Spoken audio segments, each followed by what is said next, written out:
Si Gilbon C. Ihapon, mao ang ning champion sa gipahigayong Presidential Pedicab Race nga nagsulob sa maskara sa nawong ni Noli Di Castro niadtong Nobyembre 3, 2009 dungan sa pagsaulog sa kapistahan ni Senior San Carlos.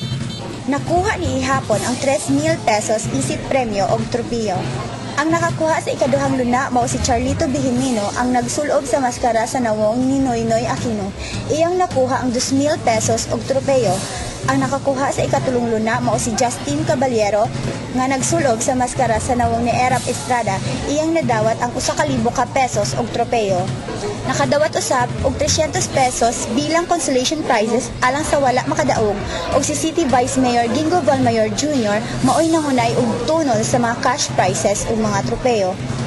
Adunay 30 ka mga pedicab ang ningsalmot sa gipahigayong Presidential Pedicab Race nga gipasiugdahan sa lokal nga kagamhanan sa siyudad sa San Carlos pinaagi sa City Tourism Office.